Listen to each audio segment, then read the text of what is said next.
Well, thank you very much, everybody. We have a extremely respected man in the Oval Office today, and a friend of mine for a long time, a very good friend of mine. And I'm very proud of the job he's done. What he's done is incredible in terms of human rights and everything else. And he's the Crown Prince, the future king, and I just want to pay my greatest respect to your father, the king, who is an amazing man. I met him early on. He greeted me at the airport at an age that was pretty high up there, and it was about 117 degrees, and he was standing on the red carpet as I came out of the plane. And he's amazing. And when I met his brilliant son, it was at the Oval Office. Shortly thereafter, you came in representing the country, and I called the father. I said, "This guy is fantastic." And I don't know if that helped you or hurt you, but obviously it couldn't have hurt too much, because here you are, right? But we had a great meeting, and the office has changed quite a bit, and we inherited a mess. You actually told me you thought the country was in big trouble. I'm not going to use the exact word that you use. I refuse to say that you thought our country was dead a year and a half, 2 years ago, but our country was in trouble, and now we have the hottest country in the world. You said that also. And we do. We have the United States is right now the hottest country in the world. And between the tariffs and the election, November 5th election, we've done things that nobody can believe. $21 trillion will be the amount invested in the United States or committed to invest in 1 year. So I'm here 9 months. We're up to almost $18 trillion. Biden, as an example, the Biden administration, if you call it that, it's not, to me, it was the Biden lack of administration. They were less than $1 trillion for 4 years. We're going to be $21 trillion for 1 year. I think that's hard to believe. The biggest in history was a certain country, $3 trillion. We're going to be $21 trillion. On top of that, prices are coming down. We inherited a mess with high prices. The worst inflation in the history of our country. We had inflation that was a single 4 years, the worst inflation in the history of the United States. Gas prices through the roof, and that's after destroying our petroleum reserve, which was meant for wars and big emergencies, not to try and win an election. They opened up the reserve so that people get $3 less in gasoline, and it didn't work. They got about 3 cents less, because as big as those reserves are, they're peanuts when you're talking about that kind of traffic. And we're rebuilding the reserves. We're doing all of this, and we've done a job. We're also bringing down prices very substantially, and we've already brought them down very, very substantially. Gasoline is way down. I think you'll be seeing $2 gasoline, but we're now at $2.50, $2.45. Some are lower than that. It was $4.50, $5, $6, $3.50, $3.75. Under Biden, all different numbers, but way high. And we have energy way down. But the biggest thing to me, because I know what it means in jobs, is the fact that we're at over $17 trillion, Scott, and we expect to be around $21 trillion in 1 year. And that's many times bigger than in history. The highest number was $3 trillion. And we're going to be at $21 trillion. That means new plants, new AI, new auto plants. We have auto plants coming in from Canada, from Mexico, from Germany, from Japan. Toyota just agreed to invest $10 billion on new auto plants, all American workers. We've never been in a position like this. You can go back to the beginning. Our country has never been in a position like this. And it really is because of the fact that we use tariffs to bring all this money in. And you're going to see the results in a year when these plants start to open up. We have more plants under construction now than at any time in the history of our country. And these are big plants. These are the biggest plants anywhere in the world. And I want to thank you because you've agreed to invest $600 billion into the United States. And because he's my friend, he might make it $1 trillion, but I'm going to have to work on him. But it's 600. We can count on 600 billion. But that number could go up a little bit higher, yes, or I don't know. We'll see. But we appreciate it very much. So Saudi is going to be investing at least $600 billion, and that means investments in plants, in companies, money on Wall Street, and what it really means for everybody that really counts is jobs, a lot of jobs. We have a lot of jobs. So I just want to thank you. We've been really good friends for a long period of time. We've always been on the same side of every issue. I think we've done a great job in wiping out the nuclear capacity of Iran. Nobody else could have done that. No other president would have done it. We had the pilots in the Oval Office right here. We were celebrating a very successful attack. So I had them in with that beautiful B-2 bomber that's over there. And they said, sir, for 22 years, we practiced this attack.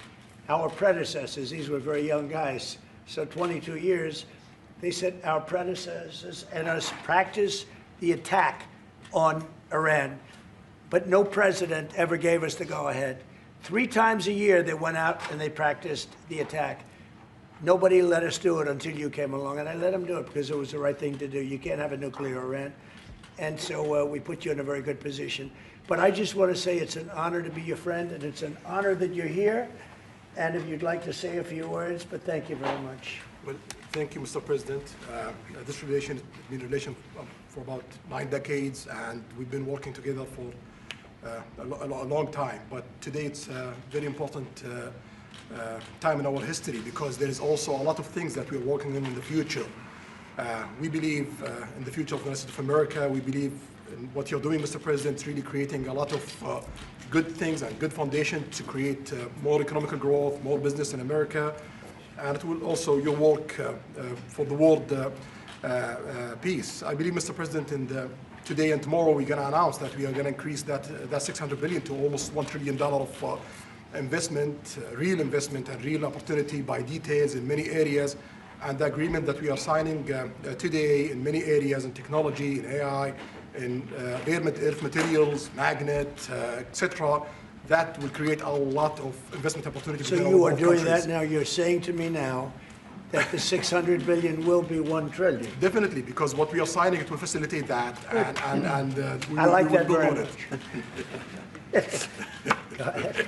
You worked hard. No, that's great. I appreciate that. That's great. We're doing numbers that nobody's ever done.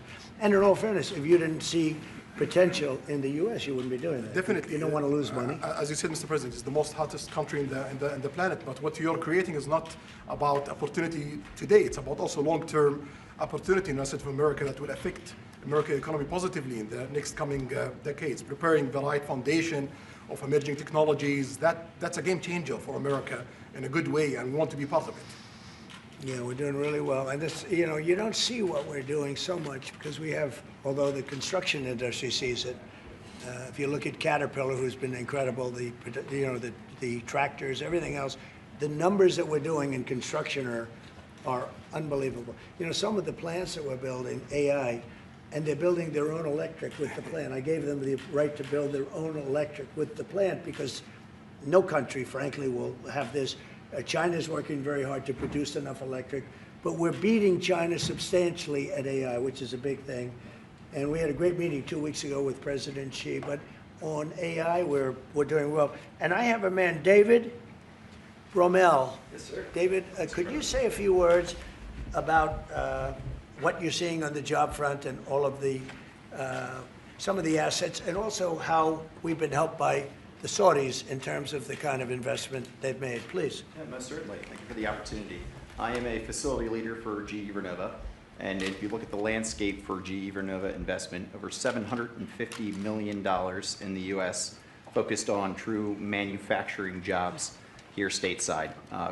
We're looking at tripling the output of our Greenville, South Carolina facility, where we make the gas turbines that are supporting U.S. needs as well as the Saudi Arabia needs. Right. So real jobs, $300 million in gas investment, resulting in over 500 pieces of new equipment being installed in the Greenville, South Carolina facility. That translates into roughly 1,800 jobs across the board for GE Vernova as we try to scale capacity to be able to meet this demand. Along with that, we're partnering with local communities to build the skill set that's required to meet these capacity needs. So that talent pipeline is incredibly important. So it's real jobs in the manufacturing space. Well, you've been great, and thank you very much. And we love that state. I won that state by record numbers. I won a lot of states by record. Texas, a lot of them by Indiana. We're working with Indiana or something right now. We won that. We won a lot of them by records, but that was one of them. I want to thank you very much. Say hello to everybody. Great job. You're doing a great job. Thank you. So just in wrapping up, we'll take a couple of questions, but I want to just tell you what an honor it is to be your friend. And I very much appreciate the investment of now $1 trillion, okay? I'm glad you got that out. I didn't want to be the one to tell them, but that's great news. We keep increasing, Mr. President. I know. Each time the opportunities are just increasing more and more. Well, the opportunities, right? You know, we're doing better. Even if you look back 6 months ago, I mean, now all of a sudden you feel even better. So, and I think we're only going to go in one way. Does anybody have any questions? Mr. President, have you approved the export licenses for advanced chips to Saudi Arabia? The export licenses? We are working on that. We're negotiating that right now. Marco, do you want to talk about that, or Scott? Well, I mean, that's part of, we may have announcements on that later today, but that's what we've been working on is the mechanics by which something like that could be achieved, and it's part of the broader process, part of this broader engagement and cooperation between our two countries. Certain levels of chips. Yeah. And for the Crown Prince, Your Royal Highness, you're talking about $1 trillion of investment. Could the kingdom continue to do that with oil prices in the mid-60s? We are not creating a fake opportunities to, please America, please President Trump. It's real opportunities. For example, when you ask about the AI and the chips, Saudi Arabia have a huge demand of, a huge need of computing power, and we're going to spend in the short term around $50 billion by consuming those semiconductors for our needs in Saudi Arabia. And with the agreement that we're going to have with North America, that will allow us to focus that consuming power in the short term by $50 billion from the South America, and long term with hundreds of billions of dollars in the long term. So there's a lot of real opportunities that fit to our need in Saudi Arabia and fit to our investment strategy. Mr. President, is it appropriate, Mr. President, for your family to be doing business in Saudi Arabia while you're president? Is that a conflict of interest? And Your Royal Highness, the U.S. intelligence concluded that you orchestrated the brutal murder of a journalist. 9/11 families are furious that you are here in the Oval Office.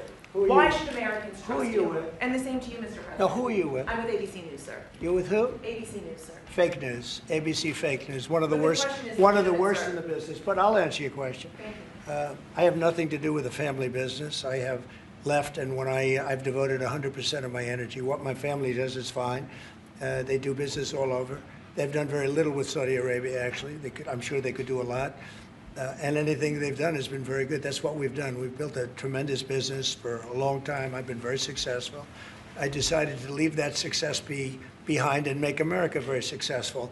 And I've made America more successful by far than it ever was, and that it ever could have been, no matter who was president. There would be nobody bringing in $21 trillion, that I can tell you right now.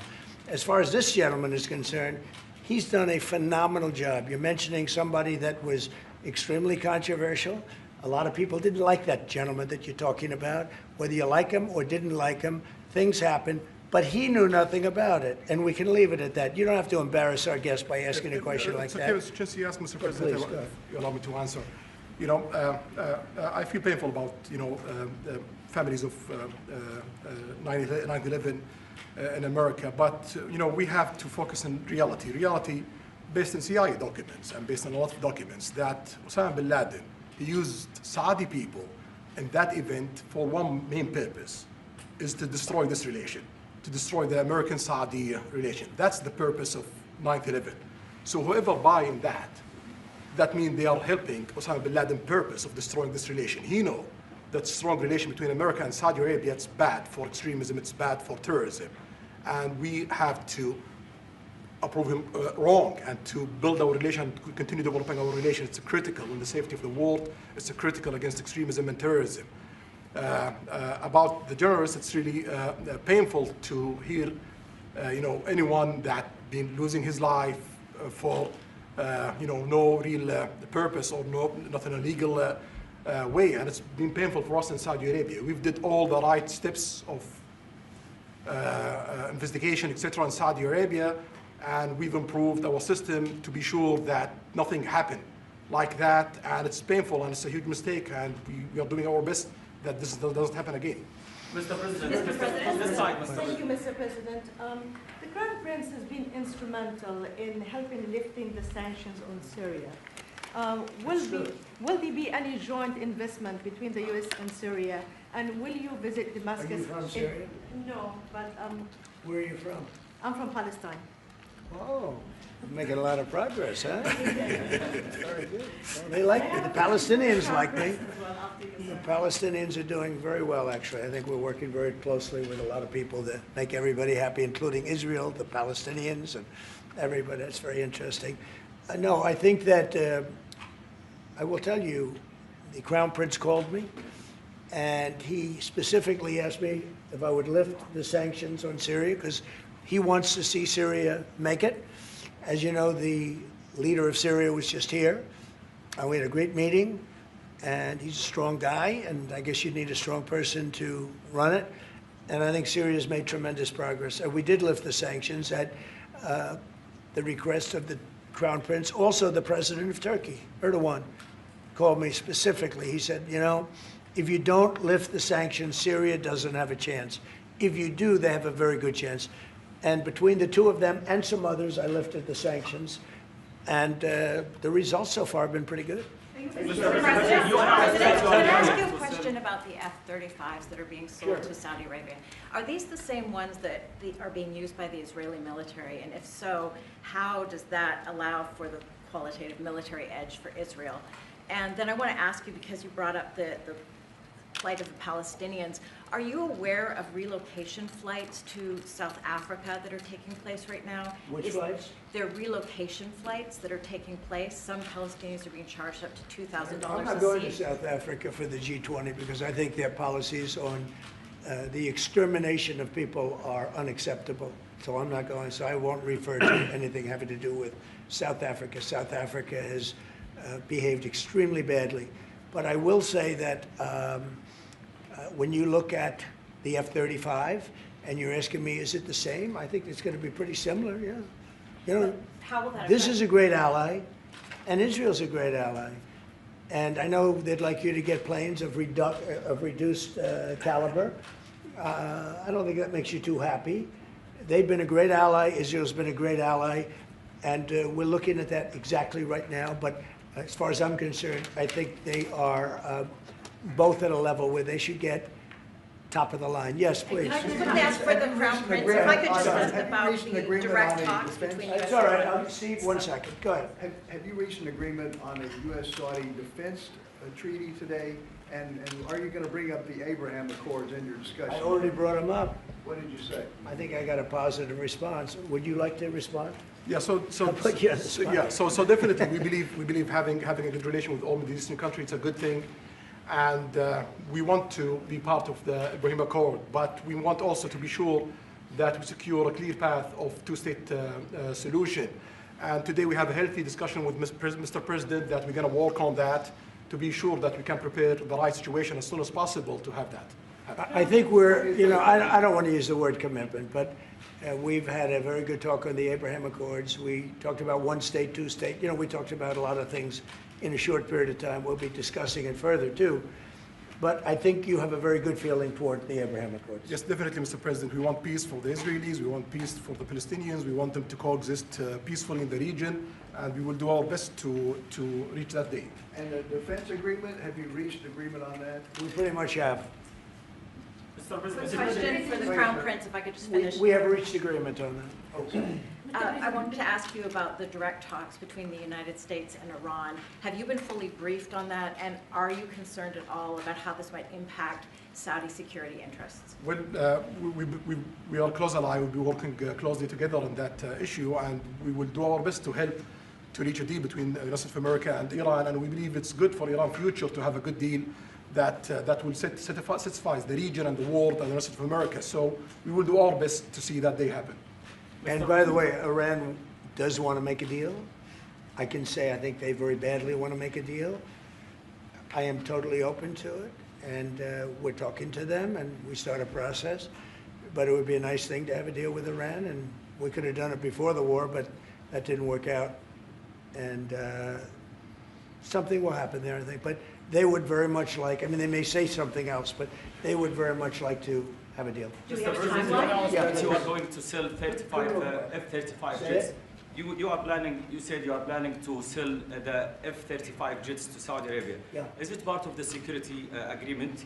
And how you assess the defense partnership between Saudi Arabia and the United States? And the question was... Well, no, I just said it, though. I mean, we're going to sell them F-35s. That's the end of the question, I guess. Is it part of the security agreement or no? No, we're going to have a deal. They're going to purchase F-35s. They're buying them from Lockheed, and it's a great plane. We make, by the way, the best military equipment. You saw that during the Iran little skirmish. We make the best planes, the best missiles. We make the best offensive missiles. We make the best military equipment in the world. Nice. For His Royal Highness, I would like to ask you about how you see the cooperation between the United States and Saudi Arabia in the advanced technological field, especially AI, and how it will support Saudi Arabia to serve its goal to achieve the vision of 2030. Well, I will try to answer that in short, but definitely there's a lot of interest in many industries between Saudi Arabia and America, and we are signing a lot of agreements in different areas that will really add value to American economy, but also to add value to us in Saudi Arabia. And AI, it's critical for us because one of the long-term problems that we could have is lack of workforce. As you've seen in the past few years, some of them have reached 30% of the global migration to Saudi Arabia.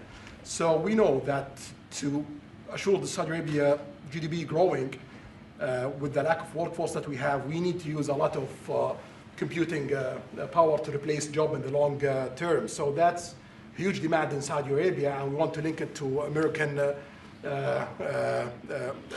private sectors and getting the supply from America. So there's a lot of opportunities in that area. And we're also involved in AI in Saudi Arabia. So we're working, and we're leading by a lot on AI, by actually a lot. China would be in second place, but we're leading by a lot. And I have to say this, and our relationship with China has been very good. And as far as buying our farm products, they're pretty much on schedule, Scott. I'd like you to call them, say if they could speed it up, it would be good. Okay, but they're pretty much on schedule. I'm sorry, Media, please. If I may, I have a question for both the Crown Prince and Prince. Who are you? Where are you from? Faisal Abbas from Arab News, Saudi Arabia, Your Excellency. You should be a friendly question. Your Royal Highness, just picking up on something you've just mentioned about how some people try to destroy the relationship between Saudi Arabia and the United States. Perhaps, since the launch of the vision, we've been used to having the bigger picture and that everything fits into the bigger picture. Might you want to elaborate a little bit about where is the relationship, the bilateral relationship, the strategic partnership between Saudi Arabia and the United States heading, and what's the big picture there? Well, I don't think it's a relation that we can replace it from the Saudi side or the American side. It's a critical relationship for our political attempt, for our economical attempt, for our security, for our military, for many things. And it has been there for 9 decades, and the opportunities that we have today, it's huge, and it seems that it's going to get deeper in the next few decades. And what we are having today and tomorrow with President Trump, it's really a huge new chapter on this relation that will add value to both of us. You know, when you think about it, I'm just sitting here. You're with the future king, a man who's respected by everybody, a man that doesn't have to be doing this, really. I don't have to be doing it either. And yet we're sitting here taking questions, we didn't say, oh, you can't talk about this.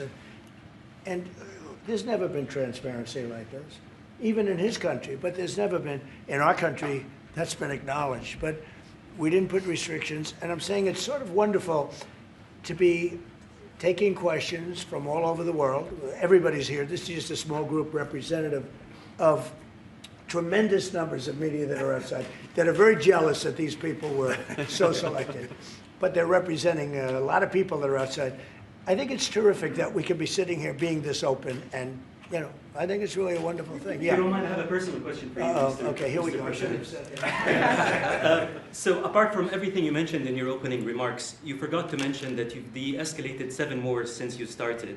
At least in our part of the world, you are seen as a peacemaker. And adding that to all the executive orders and everything else you've mentioned, I really have to wonder, in your speech in Saudi Arabia, I was there, You said that His Royal Highness does not sleep at night thinking how he does things better. We wonder in Saudi Arabia, how do you manage your own time, and what's your formula for He management? does not sleep much, and I don't sleep much. I think we have the same schedule. We're thinking about our countries. And if you sleep a lot and you're president, we just had one that slept more than any president. He broke every record. He sleeps all the time, during the day, during the night, on the beach.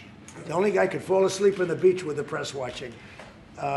No, he's not a sleeper. I'm not a sleeper. We don't. We talk at night.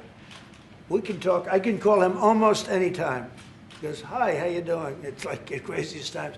But now, when you love your job, when you love your country, and when you're in a position like we are, future king, highly respected, crown prince, and in my case, president, you're thinking about your country. You're thinking about making America great again. We're thinking about keeping Saudi Arabia strong and vital and in a pretty tough part of the world, tricky part, right? Tricky part, a lot of tricky people. But he thinks about his country and I think about my country. I don't want to sleep. President Trump, do you expect a formal civil nuclear deal to be reached soon? Can you talk to us about that aspect With of who? with Saudi Arabia? I can see that happening. Yeah. Do you think that an agreement will happen today? It's not urgent. You know, it's always when you have civil nuclear, but you have more oil than almost anybody else. We actually have more oil and gas than they do, but I refuse to say that. And We have more than anybody. Can you imagine? And on the F-35s, are those sales? Israel had reportedly wanted those sales to be conditioned on Saudi Arabia moving to normalized relations. Israel will be happy. Israel is going to be Is that a happy. condition of the F-35? Israel's aware, and they're going to be very happy. Okay? Okay. Yeah, please. Hello. Hi, hello. My name is Amal Hazani from Sharq al-Awsat newspaper, from Riyadh, of course. I have a question for the Crown Prince and for you, Mr. President. Crown Prince of Saudi Arabia, how much you expected from developing the cooperation with the United States in the field of new energy, AI, supply chain? How much you expected from that? No limit. We just continue pushing forward. There's no limit. So we just push forward for all the opportunities that we have. You have to understand, this is really a great ally. Just the fact that they're now doing, I came in here at 6, I did not know that. I was pushing for the 1 trillion, but he didn't tell me that. Now he told me. This is a great ally of ours. You know, when you invest $1 trillion, that's national security for us too, because it creates jobs, it creates a lot of things. And I would say, Scott, right, when you hear one country is putting $1 trillion into the United States, that creates national security. And, you know, I think that they don't have to say that, but I think a big part of that is also the fact that tariffs are in play. But even beyond tariffs, that's a real ally that will do that. Creates a lot of power for the United States. We are also in Saudi Arabia very happy because this much of Saudi money is functioned here, and of course it's come back for us for benefits. So it's complementary interest. So this is the I think what's different the friends and ally do. Well, look, I love the country of Saudi Arabia. I know the people very well. The level of treatment that we go when we go to Saudi Arabia is something that is incredible. And the people like us, and I think they really like America, especially when I'm president. I mean, I don't think they liked America so much maybe for 4 years recently. I think Obama treated Saudi Arabia very, very badly, as you know. And I think Biden didn't have any idea where the hell he was. I don't think Biden knew the difference. How would you describe the future relationship with Saudi Arabia? I mean, from the strategic aspects, how would you describe that? Say the relationship is with? Yeah, the of economic. I would say politics top of and the line. leadership. It's as good as it can. I don't think it can get much better. We have a country that trusts us, and that's why they make that investment. If they didn't trust us, they couldn't make that investment. And we trust them. They've been very reliable. Now I rebuilt our military in my first term. and we spent trillions of dollars, and we gave away some of it in Afghanistan stupidly because we had stupid people running our country. But we gave away, but that's, as much as it was, it's a tiny fraction of what we put here. And we're bringing our military to a new level, the highest level ever. We have those plans to go now. And again, it's all American jobs and everything, so it's good for a lot of reasons. But as far as Saudi is concerned, no, I don't think our relationship could be better. I don't think they had a great relationship under Biden, and I don't think they had a great relationship under Obama. But they have a great relationship under Trump. When we did the Presidential Walk of Fame, you saw that, right? And we're walking, and I asked the Crown Prince, so outside of Trump, because I blow everyone away, who was the best president for Saudi Arabia? And you could, maybe, it's an interesting answer, I don't know. Roosevelt, who started it, which is a Democrat, and Reagan, he's one of the historical presidents that have close ties with Saudi Arabia. But we've worked with all presidents. Does Trump blow them all away? No, it's another league, Mr. President. Mr. President? And Trump doesn't give a fist pump. I grabbed that hand. I don't give a hell where that hand's been. I grabbed that hand. Remember Biden? He travels for 20 hours, gets out, and he gives a fist bump. No. When you get out of the plane and you got the future king and the man who's one of the most respected people in the world, you shake his hand. You don't give him a fist bump, right? We don't want to ask you about that, but I can't imagine you were thrilled. You were like a little bit surprised. He's a fantastic guy. You don't do that. Yeah, please. We're getting closer to the end of the year. Have you started the interviews for the Fed chair? Yes. Who have you interviewed? I think I already know my choice. Who is it? Well, I liked him, but he's not going to take the job. He refused. You like Treasury better, right? Much better, sir. So we are talking to various people. And frankly, I'd love to get the guy currently in there out right now. But people are holding me back. He's done a terrible job, hurting housing a little bit. The truth is, we've been so successful, we've blown past his interest rate stupidity. He's been wrong. That's why I call him too late. He's too late. Jerome Too Late Powell. He was recommended to me by a guy that made a bad choice. And it's too bad. But despite that, it's having very little impact because we have all of these things happening. But it has an impact on housing to a certain extent. He's a fool. He's a stupid man. But we have some very good people. Yes, sir. You'll be sitting down with them in the near future. And we have some surprising names, and we have some standard names that everybody's talking about. And we may go the standard way. It's nice to every once in a while go politically correct. But we have some great names. Steve, please. Have you talked to President Maduro of Venezuela yet? Are you still open to that? He wants to talk. Yes, sir. Yeah, I'm open to talk. I talk to everybody. But no, he wants to. They treated us very badly. They sent all of their prison population into the United States, and we're getting them out rapidly. But he sent all of his, and he sends drugs into the United States and other things. No, he treated us badly. He was dealing with a bad president, and he was able to get away. We have now, I think we have the strongest borders anywhere in the world. Nobody's coming in. We're taking very weak borders where millions of people came in.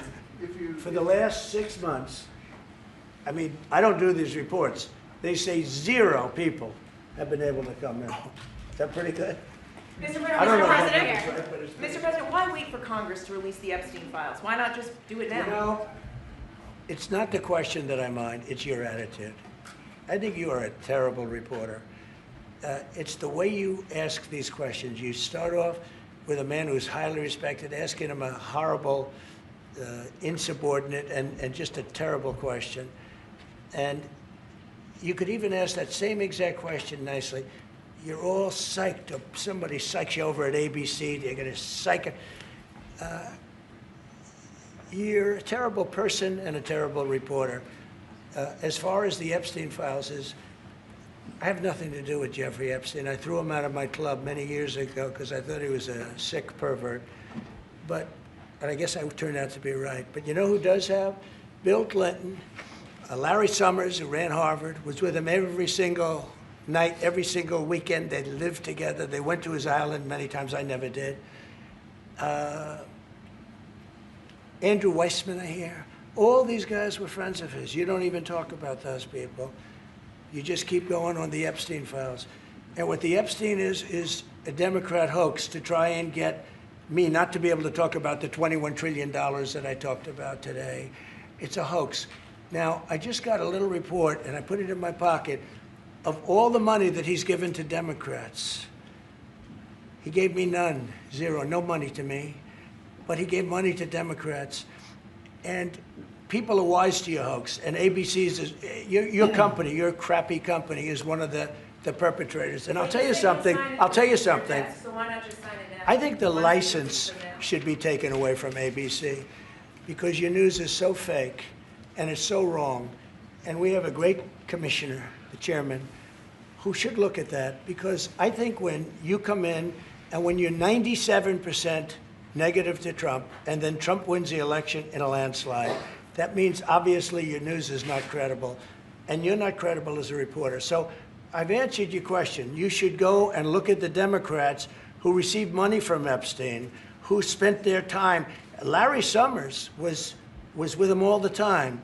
That creep, the fund guy, was with him all the time. What's his name? Who? Reid Hoffman. I don't know Reid Hoffman, but I know he spends a lot of money on the radical left. Reid Hoffman, in my opinion, should be under investigation. He's a sleazebag. And those are the people, but they don't get any press, they don't get any news, and you're not after the radical left because you're a radical left network. But I think the way you ask a question with the anger and the meanness is terrible. You ought to go back and learn how to be a reporter. No more questions from you. Who else has a question? Prince, very quickly, I want to ask you, how much money is Saudi Arabia giving for Gaza reconstruction? We are in discussion about that. Still, there is no amount being It'll be a lot. named, but we will definitely help. Yeah, he's going to, it's very important to him. And a quick follow-up, the International Security Force, given your pledge there would be no U.S. boots on the ground, what is the U.S. role going to be in that? And how do you sort of ratify the allegations that this could undermine Palestinian sovereignty and even the path to statehood? Look, I think we're going to get along great with the Palestinians, and we know their leadership. We just had a very, you hate to say war, but it was a war. Very, very successful. And you could say really it was on behalf of everybody. We did that on behalf of everybody. And the outcome was extraordinary because we had the best pilots, the best equipment, the best planes, the best everything. And Israel bought the best equipment. They bought it from us. Everything's from us. It all starts here. This office, I was talking to the Crown Prince a little while. You walk into this office, for somebody from the outside, the Oval Office, it's the most powerful place in the world. You're standing right now in the most powerful place in the world. And no matter how big you are, these are the biggest people, the richest people. They walk into this office. It's special, isn't it? Look at him. He's so happy to be here. But you walk into this office. It's the Oval Office. And we've done a lot of good with this office. I've stopped actually 8 wars. I appreciated your question before. But I've actually stopped 8 wars. I have another one to go with Putin. I'm a little surprised at Putin. It's taken longer than I thought. But we stopped India and Pakistan. I could go through the list. You know the list better than I do. I'm very proud. And I stopped one that was almost ready to start again. You know, there was one that was ready to start. And they're doing very well. So and it all took place right here in the Oval Office, whether by telephone or whether by they came in. Many of these leaders have come in, and you know they signed their peace deals right here in the Oval Office. So no matter if it's the biggest business people in the world or the greatest leaders in the world, the biggest leaders in the world, like the gentleman on my right, everybody walks into the Oval Office and they say, wow. And now, by the way, the Oval Office is in the kind of condition that it should be in. Whether you look at the walk or the marble floors or anything down the road, we're fixing the White House. We're building one of the greatest ballrooms ever to be built. You know, we have an event tonight, and we're going to have about 118 people because we have a very small room. For 150 years, they've wanted a ballroom, and now you're going to get a great ballroom. And I have to say, I probably made a lot of enemies because in your honor, we're having a dinner tonight, a beautiful dinner tonight, and we have a very small room, right?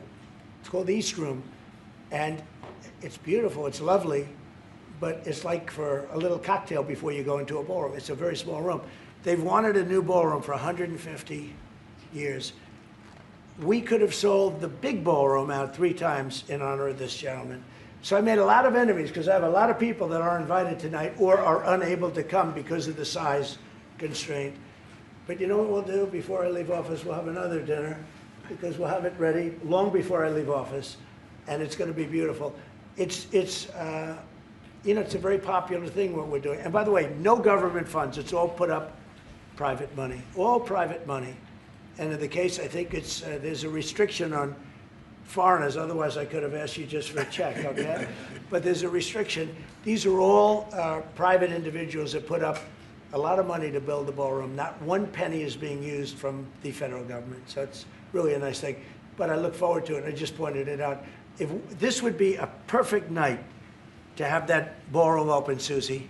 If we had that open, we'd have a lot of people very happy. Right now, we have a lot of unhappy people because they all want to be with us tonight to honor this great man. Thank you all very much. Thank you. Thank you.